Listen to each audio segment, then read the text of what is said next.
Bonsoir, je m'appelle Sébastien Couture, je suis entrepreneur dans l'écosystème crypto depuis 2013.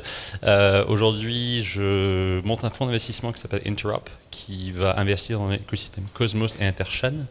C'est en cours, ça devrait arriver dans l'année.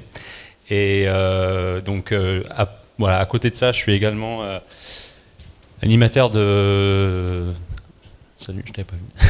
Je suis également animateur de quelques podcasts, dont Epicenter que j'anime depuis 2013. Et aujourd'hui, j'ai lancé un nouveau podcast qui s'appelle The Interop, qui, si vous avez l'habitude d'Epicenter, en fait, c'est le même type de contenu, mais beaucoup plus focus sur l'écosystème Cosmos et Interchain. Des échanges très deep dive avec des fondateurs et des développeurs et des investisseurs de l'écosystème Cosmos.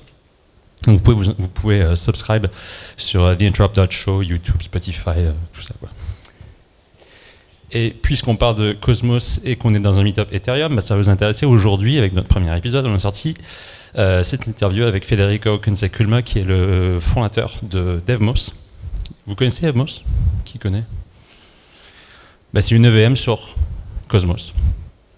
Donc avec des propriétés assez intéressantes et qui permet notamment l'interopérabilité entre Cosmos et l'écosystème Ethereum, enfin l'écosystème EVM. Donc voilà, je vous invite à écouter cette interview et peut-être que vous savez peut-être aussi qu'ils ont eu quelques problèmes avec leur launch récemment, donc on en parle aussi dans l'épisode. Qu'est-ce que c'est Cosmos? Qui a des atomes? Ah ok, bon, il y a des cosmonautes, c'est cool. Cosmos, je vais vous expliquer un peu tout ça, mais Cosmos c'est une blockchain, mais c'est aussi un écosystème, c'est aussi un écosystème de chaînes interopérables, ce qu'on appelle parfois le Internet of Blockchains ou l'interchain. Tout ça a commencé en 2017 avec une token sale qui avait levé à l'époque à peu près 17 millions de dollars. Et donc la chaîne qui s'est lancée, la première chaîne, le Cosmos Hub, qui s'est lancée en 2019. Et depuis, en fait, cet écosystème est devenu un écosystème de près de 40 chaînes qui sont interopérables, qui utilisent tous le même logiciel. C'est le Cosmos SDK, qui est un framework qui permet de développer des blockchains interopérables. Donc, la presse est en anglais, mais je vais parler en français. J'espère que ça vous va. Quelques principes de Cosmos. Premièrement, c'est que chaque chaîne ait sa propre VM. C'est le principe de Application Specific Blockchain, vous savez. Donc, chaque chaîne déploie le code qui sert uniquement à son use case, plutôt que d'avoir une VM qui est assez bloated, avec plein de fonctionnalités et plein de codes qui n'a pas d'utilité pour la chaîne en tant que telle. On a une chaîne qui met en œuvre uniquement les fonctionnalités dont elle a besoin. Et donc ça permet de réduire les dépendances qui ne sont pas nécessaires et de réduire les vecteurs d'attaque. Les chaînes Cosmos sont aussi interopérables. C'est-à-dire qu'il y a un module, dont j'en parlais tout à l'heure, qui permet aux chaînes d'interopérer entre elles, de s'envoyer des assets et aussi d'envoyer des messages pour contrôler des contrats sur d'autres chaînes sans avoir recours à des bridges. Donc avec des light clients qui vérifient l'état des deux chaînes. C'est du delegated proof of stake. Voilà, je pense que ça ne surprend personne aujourd'hui. Les nouvelles blockchains sont plutôt tous proof of stake. C'est le Tendermint BFT consensus avec 2/3 de majorité et c'est du fast finality, donc finalité instantanée. Chaque chaîne est souveraine en matière de gouvernance, mais aussi en matière de sécurité, puisque chaque chaîne a son propre validator set et garantit sa sécurité. Je dis for now, puisqu'on va activer la sécurité interchaîne dans quelques mois. Je reviendrai là-dessus tout à l'heure. Et c'est scalable. Donc chaque chaîne finalement abrite uniquement son application et ses utilisateurs, on ne se soucie pas du throughput nécessaire pour faire tourner plusieurs applications sur une même unique chaîne. Donc si je compare avec le VM que vous connaissez très bien, sur le VM on a toutes les applications qui tournent sur le même thread. Ici, chaque chaîne finalement a son propre application et se soucie uniquement de sa scalabilité à elle.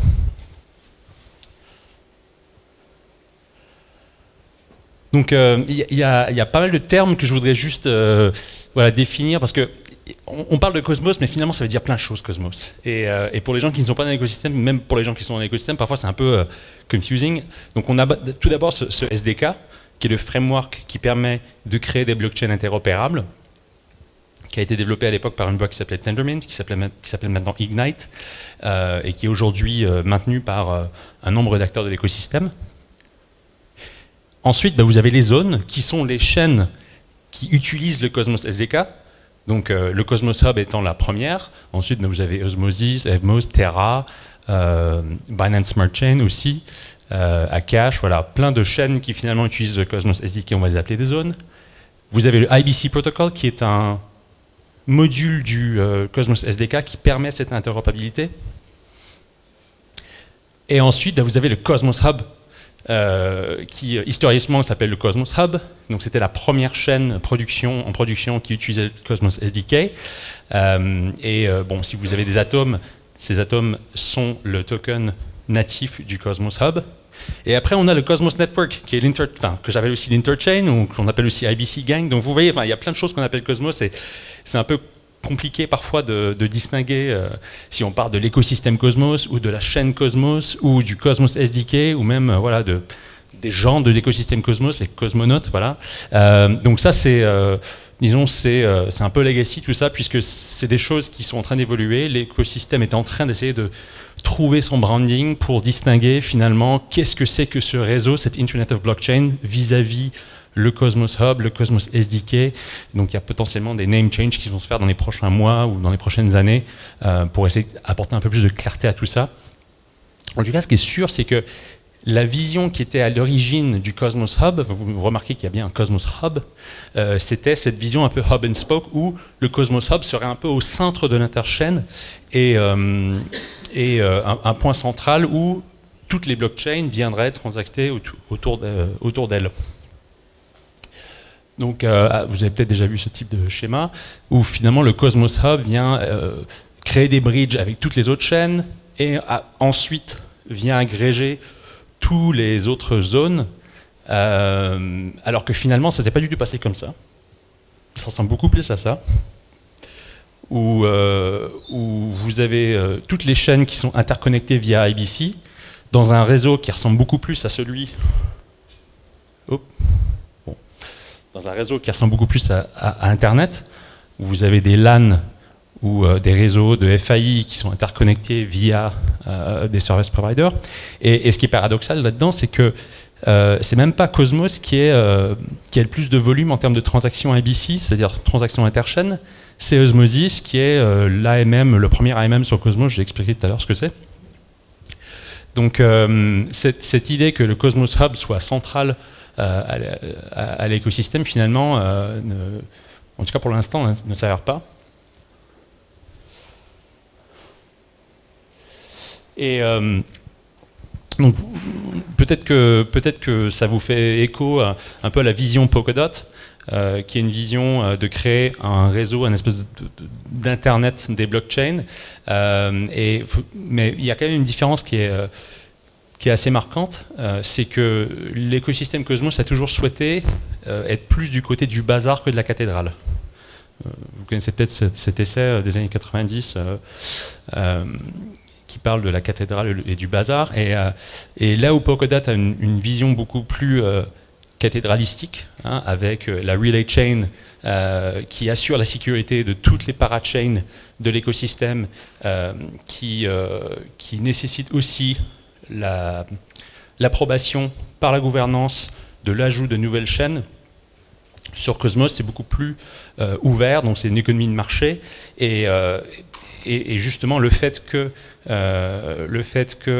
la vision initiale du Cosmos Hub qui avait été portée par l'équipe ne s'avère pas de cette manière, ça démontre à quelque part que c'est l'écosystème qui décide comment l'écosystème et comment la topologie de ces réseaux se dessine. Voilà, donc si on revient sur le Cosmos SDK, donc aujourd'hui il y a une quinzaine de modules qui sont des modules de production, qui sont production ready et qui constituent les modules, les core modules qui permettent de lancer une blockchain. Le module d'autorisation, enfin, auth module qui permet de créer des comptes, le bank module qui permet de créer des transferts, gouvernance, staking, slashing, upgrade, mint, etc. Ce sont les modules qui vous permettent de créer votre blockchain assez simplement, avec chaque module étant paramétrable, et tout ça va venir reposer sur le consensus Tendermint, qui à la fois fait le networking et assure le consensus entre les différentes chaînes. Et après, l'application, c'est le Cosmos SDK, donc c'est votre application spécifique qui utilise le consensus. D'ailleurs, on peut très bien utiliser le Tendermint Core pour développer d'autres types d'applications. À l'époque où j'avais cofondé une boîte en 2016 qui faisait de la traçabilité dans l'enterprise, on utilisait Tendermint avec une application en Go en interne qui n'avait rien à voir avec le Cosmos SDK. D'ailleurs, ça n'existait pas à l'époque.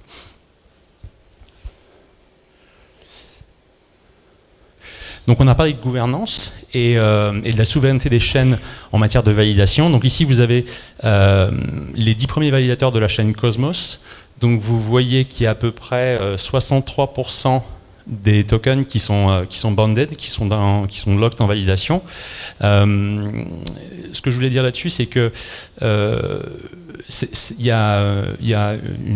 en fonction des chaînes, vous verrez une différence assez flagrante du pourcentage des tokens qui sont locked en validation.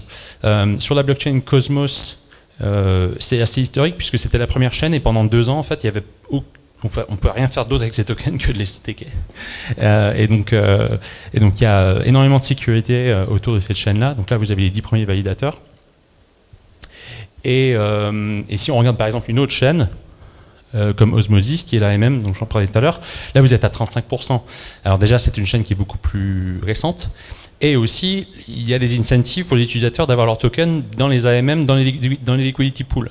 D'ailleurs, lorsque Osmosis s'est lancé l'été dernier, le nombre de tokens stakés chez Cosmos a baissé d'environ 5%. Donc il y a à peu près 5% qui sont sortis de Cosmos pour aller dans l'AMM. Et vous remarquerez aussi que les validateurs ne sont pas tout à fait les mêmes. Hein. Entre Cosmos, si vous regardez, assez rapidement, essayez de prendre une photo, et Osmosis, on a des validator sets qui sont assez différents. On va en retrouver effectivement qui sont sur différentes chaînes, mais ce n'est pas du tout représentatif. C'est assez hétérogène entre les chaînes. Et lorsqu'on arrive sur des plus petites chaînes, on est sur des pools de validateurs qui sont assez hétérogènes. Donc on a des validateurs qui sont assez professionnels, hein, comme Figment, vous avez Chorus One, ce genre de boîte.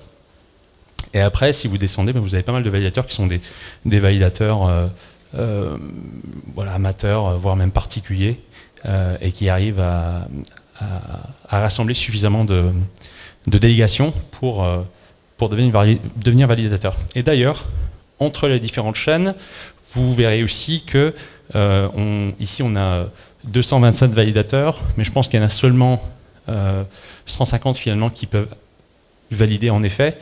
Le nombre de validateurs entre les différentes chaînes est aussi un paramètre que l'on doit mettre en place dans le module de gouvernance.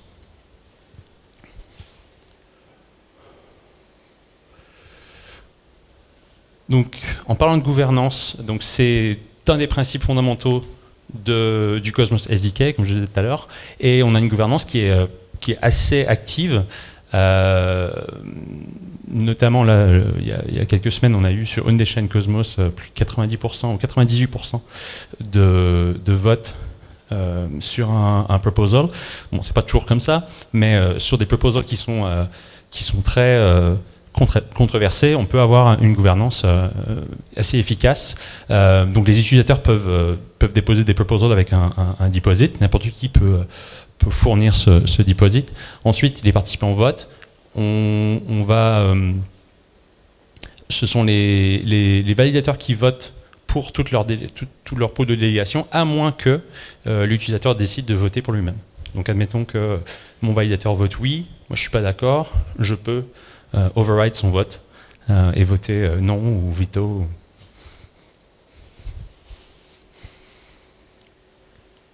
J'avais une autre slide mais qui ne s'affiche pas.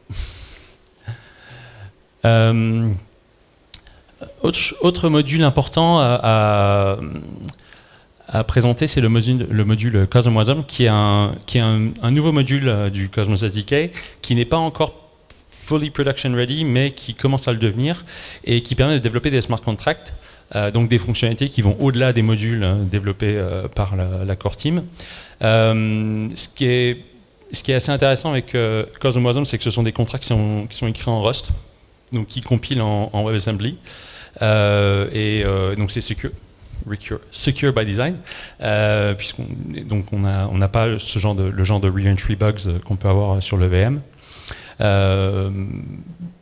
N'importe quelle chaîne peut décider d'activer le module Cosmos Wasm. D'ailleurs, on a pas mal de chaînes qui l'ont activé. Et ensuite, c'est à la chaîne de décider si elle souhaite que ce soit open bar, c'est-à-dire n'importe qui peut développer son smart contract et le déployer, ou est-ce que c'est plutôt basé sur la gouvernance, c'est-à-dire que le smart contract doit d'abord être assujetti à un vote de la gouvernance, ou est-ce que c'est full permission, ou c'est l'équipe qui décide? C'est chaque chaîne finalement qui vient décider les paramètres du module Cosmos Wasm. Donc ce qui permet d'avoir des écosystèmes ouverts. Voilà, vous verrez tout à l'heure, je vais parler de Juno, qui est une chaîne Cosmos où on a créé un module Cosmos Wasm, on a développé un module Cosmos Wasm pour développer des smart contracts, et c'est ouvert. Et d'autres chaînes qui veulent un peu garder le contrôle pour créer des écosystèmes de produits de qualité pour les utilisateurs et qui servent leur use case.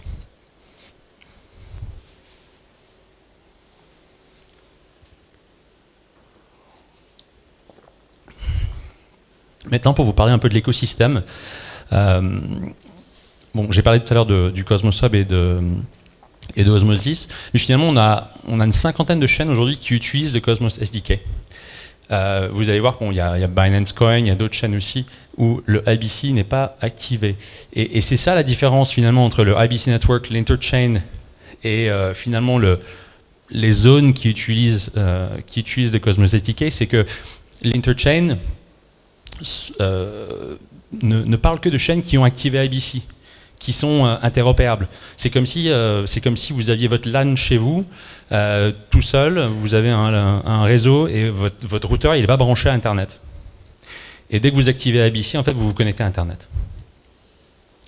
Donc c'est pour ça que parfois, quand on parle de capitalisation de l'écosystème, on est sur différents chiffres. En général, je préfère prendre le IBC Market Cap, puisque c'est représentatif finalement de l'écosystème qui est en train de se créer autour du protocole IBC.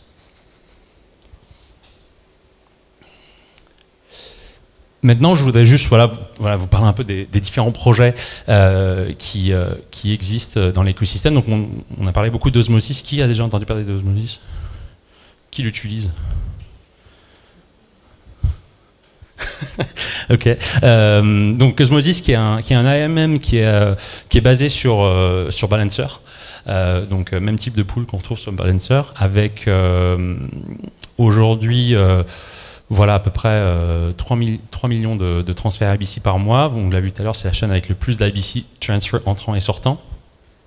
Ça a été un gros driver pour l'écosystème, puisque avant le lancement d'Osmosis, on n'avait même pas IBC, c'est-à-dire que IBC a été activé sur toutes les chaînes en même temps que Cosmos s'est lancé, et du coup ça drivait pas mal de transferts entre les différentes chaînes et aussi de la liquidité, puisque Terra aussi a activé IBC, et donc du coup Terra fait désormais partie de l'écosystème interchaîne. Et la liquidité de Terra a pu arriver dans Cosmos et dans Osmosis. Et donc ils vont activer ce fameux module Cosmos Wasm qui va permettre de développer des smart contracts, mais ce sera sous un modèle plutôt permission, en tout cas pour l'instant ce l'est, où l'équipe va décider, voilà, ce projet-là, on voudrait que ce projet vienne développer sur notre chaîne. Peut-être qu'à un moment donné, ils vont ouvrir un petit peu pour permettre à des gens d'envoyer des proposals de gouvernance, mais ils y vont assez ouais, de manière assez prudente pour l'instant en tout cas. Et donc, autre innovation assez intéressante chez Osmosis, c'est qu'ils ont mis en place le Superfluid Staking, puisque le Superfluid Staking, je vais vous expliquer ce que c'est le fait de pouvoir staker les tokens qui sont dans des pools de liquidité. Donc, vous avez un token, vous avez le token Osmo, qui est le token natif de cette chaîne. Bah, si vous voulez le staker, vous pouvez le staker et bénéficier de l'inflation du token en générant des staking rewards. Mais vous pouvez aussi le mettre dans une pool de liquidité. Vous ne pouvez pas faire les deux, jusqu'à ce que Superfluid Staking soit développé. Et à partir de ce moment-là, bah, les tokens qui sont dans les pools de liquidité, vous pouvez aussi les staker pour bénéficier à la fois des fees et des rewards de la pool, donc que ce soit des fees ou des incentives externes, et en plus des staking rewards. Donc voilà à quoi ça ressemble. Donc voilà, vous avez quelques pools donc avec des API qui sont assez intéressants pour l'instant, puisque l'écosystème DeFi dans Cosmos, il est vraiment naissant. Hein. Enfin, ça fait, je vous dis, ça fait même pas un an que la DeFi a été effectivement genre turned on depuis l'été dernier, et donc on a des retours qui sont toujours très intéressant, et je vous montrerai tout à l'heure peut-être une petite stratégie que j'aime bien.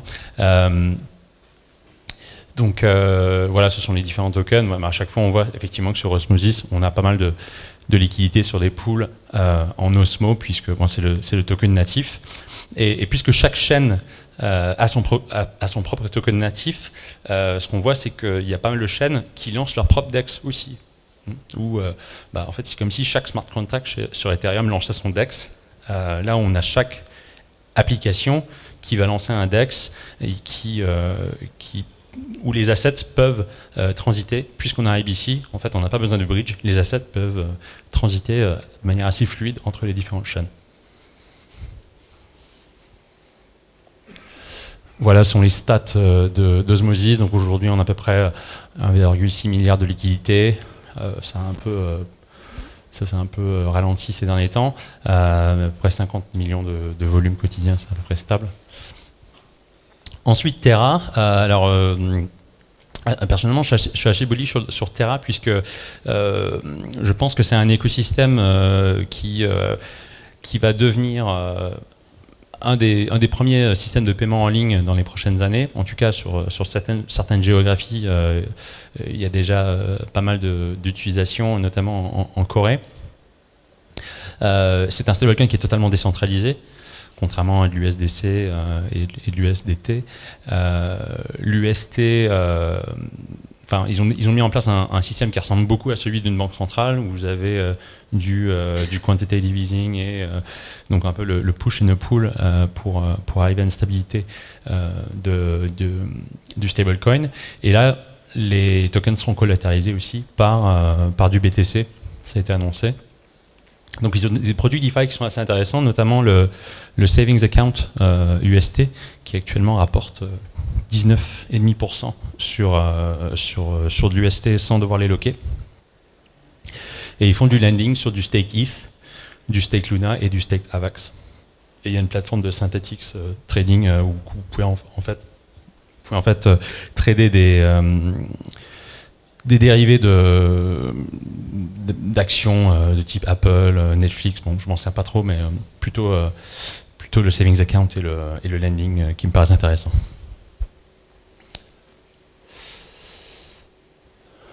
Donc ça, c'est le lending protocol, donc c'est sur Anchor.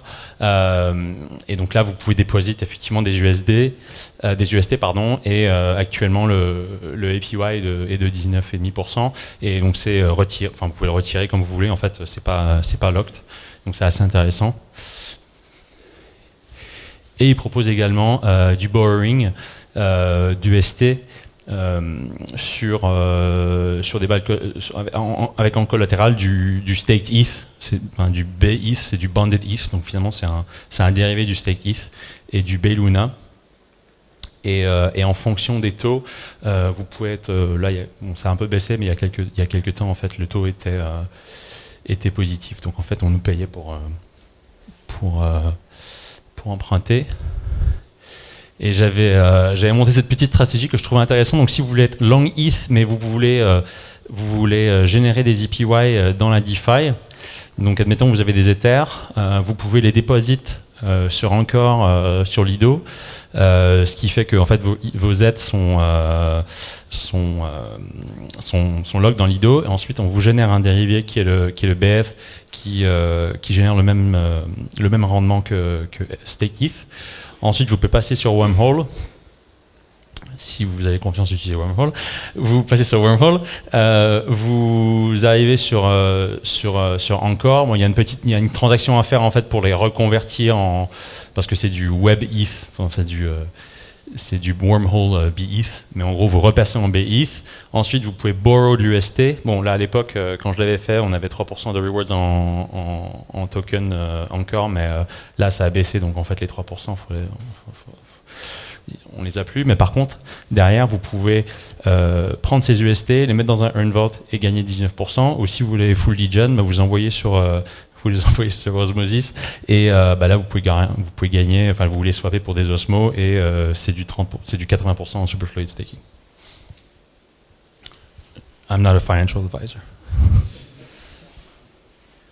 Autre projet hyper intéressant dont je parlais tout à l'heure, donc c'est Evmos. Evmos c'est une EVM sur Cosmos, donc finalement c'est une EVM qui est basée sur du Ternary Consensus, qui est compatible, qui est un module Cosmos SDK, donc c'est la première chaîne EVM interopérable de l'interchain. Donc les tokens qui seront bridgés dans Evmos, vous pourrez les envoyer en IBC dans l'écosystème Cosmos, et inversement.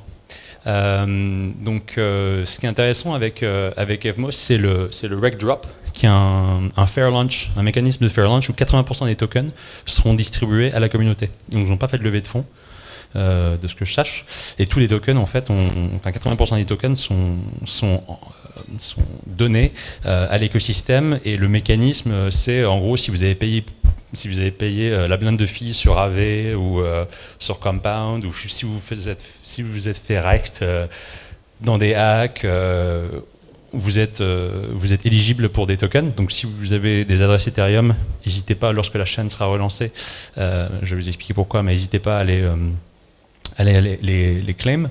Et aussi si vous avez des tokens sur Cosmos, vous pouvez aussi claim. Il me reste combien de temps ? 5 minutes ? Ok.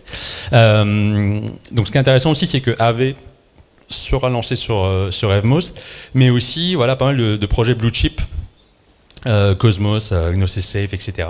Ce qui permettra effectivement à des assets Cosmos, interchain, d'interagir avec ce type avec des protocoles blue chip qui sont assez intéressants et qui peuvent être très utiles dans le développement de nouvelles applications.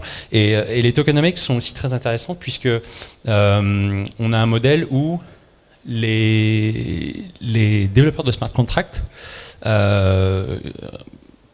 bénéficient aussi des fees.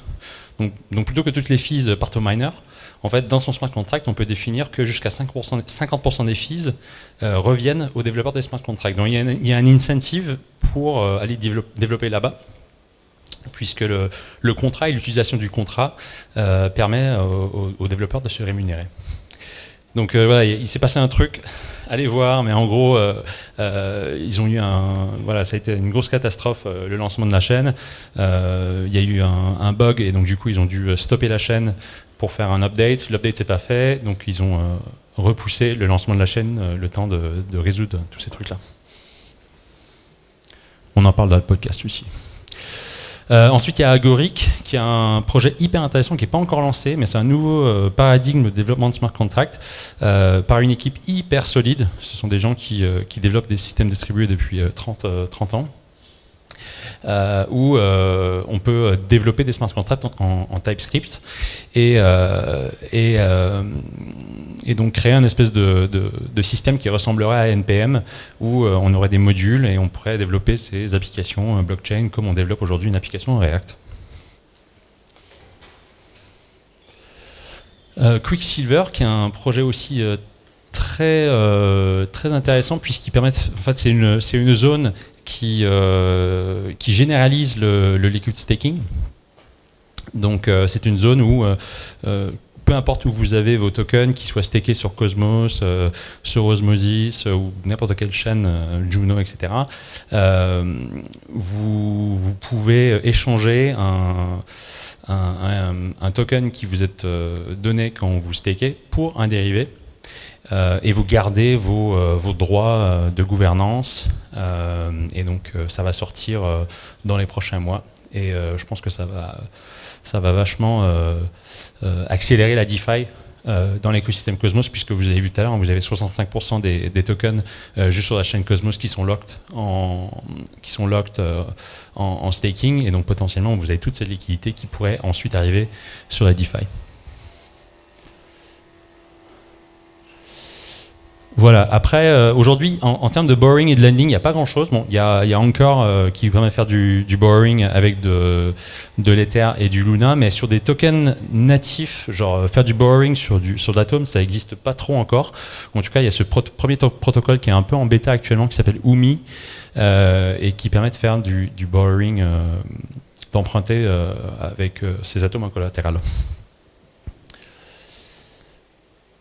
Voilà, Juno, j'en ai parlé un peu tout à l'heure. En fait, c'est une zone qui va permettre de développer des smart contracts en Cosm Wasm.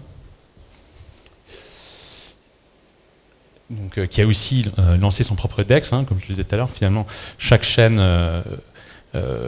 crée ses pôles de liquidité et ses incentives pour sa communauté. Ensuite, vous avez des projets comme Akash, qui sont vachement intéressants. Enfin, si vous avez déjà déployé une application sur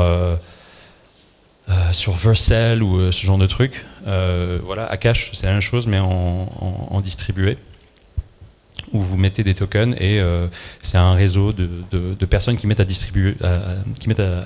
disposition de l'espace serveur. Vous pouvez déployer votre site, peu importe ce que vous voulez déployer. J'ai déjà déployé des sites en WordPress là-dessus et ça marche très bien. Donc je vais peut-être en passer quelques-uns. Mon Secret, qui est une blockchain qui fait du privacy. Vous avez un VPN décentralisé aussi. Une blockchain spécialisée NFT. Une blockchain qui fait des carbon credits. Crypto.com, hein, qui est plateforme DeFi. Son token est aussi sur Cosmos. Rapidement, juste les projets français de l'interchain, on en a quelques-uns. Donc il y a Club, qui connaît Club?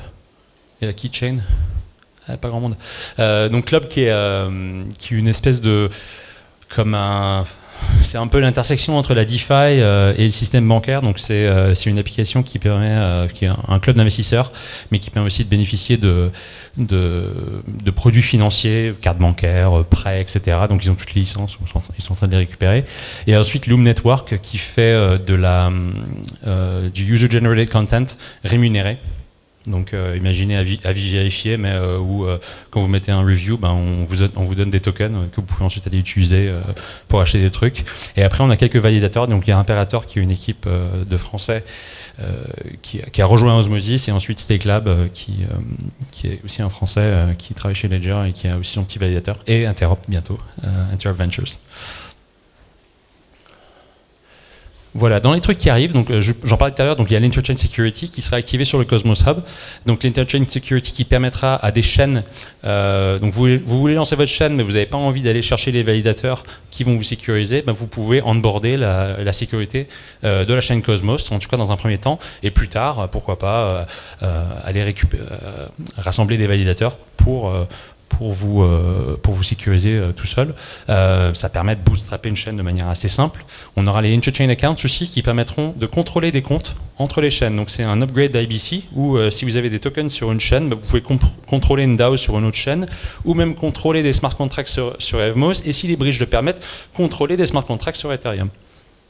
Le liquid staking, j'en ai parlé tout à l'heure, pas mal de DeFi, des lending markets, pas mal de bridge aussi, notamment via Evmos, et je pense d'ici 12 à 18 mois, plus de 200 zones. Donc l'opportunité, je pense que le design interopérable, modulable, application specific, c'est un peu le modèle qu'on commence à percevoir un peu partout dans l'écosystème, même dans le monde EVM, où finalement vous avez des chaînes qui deviennent ecosystem specific, je pense notamment à Gnosis Chain et d'autres Layer 2 qui se spécialisent. Je suis assez confiant aussi que Cosmos n'a pas encore eu son DeFi Summer, même s'il y a pas mal d'activités depuis l'an dernier. Voilà, le fait qu'Evmos va arriver, le fait qu'Agoric soit lancé, etc., ça va créer pas mal d'activités et pas mal de liquidités qui arrivent dans l'écosystème Cosmos. Je pense aussi, et c'est un peu ce qu'on voit avec les projets français, que puisque Cosmos permet de lancer une chaîne souveraine, ça peut être la porte d'entrée pour des projets et même des sociétés existantes dans la finance et dans la fintech qui voudraient s'aventurer dans la blockchain, mais qui n'ont pas envie de lancer leur smart contract sur Ethereum ou sur une autre chaîne EVM parce que c'est trop risqué. Je vous donne le scénario. Je sais pas, vous êtes Conto, vous voulez lancer votre token, vous pouvez très bien lancer votre chaîne Cosmos SDK, être le seul validateur, être fully permissioned. Et au fur et à mesure que les temps changent, la réglementation le permette, que les usages évoluent et que les habitudes évoluent, ouvrir peu à peu, vous connecter à IBC, rajouter des validateurs et pour devenir de plus en plus décentralisé. Voilà, et je pense que voilà, j'en ai déjà parlé du dernier point.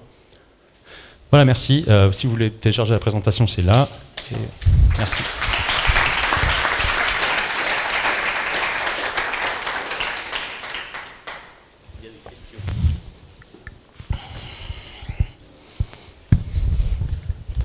Bonsoir Sébastien, merci, c'était très clair. J'avais une question par rapport à la gouvernance et à comment toi tu verrais Cosmos peut-être devenir mainstream dans les années qui arrivent. Si on peut parler rapidement du coup de la Prop 16 là, de Juno et ce qui a pu se passer. Est-ce que tu penses qu'on peut se diriger vers peut-être un système judiciaire on-chain sur Cosmos qui permettrait que ça devienne un peu plus mainstream? Et si c'est pas ça, en gros, quel est selon toi ce qui manque et ce qui serait intéressant à développer au sein de Cosmos pour aller vers le mainstream, quoi?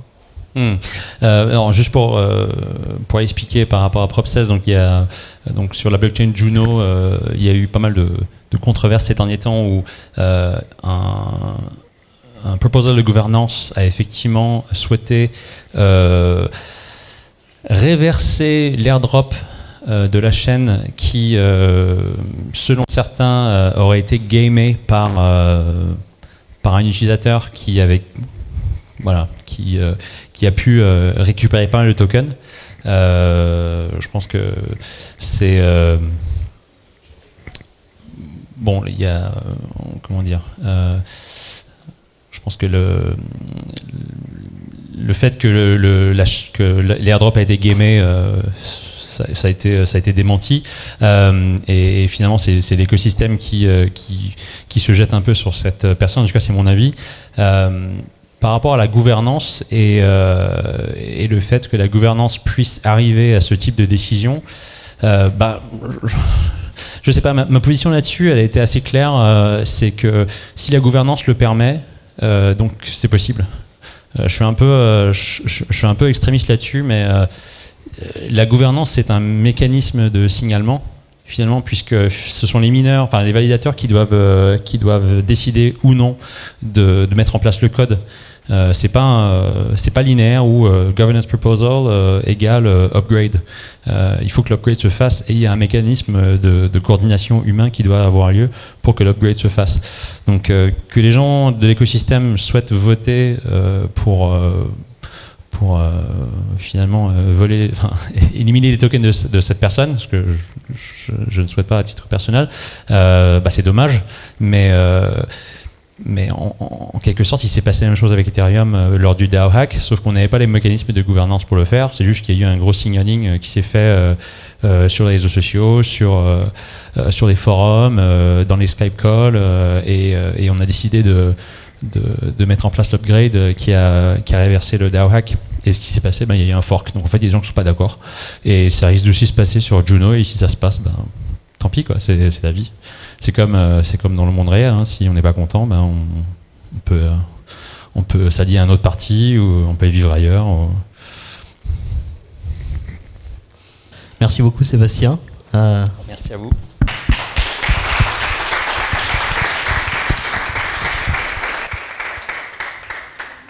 Merci à tous. Merci à Exalt encore une fois pour l'accueil.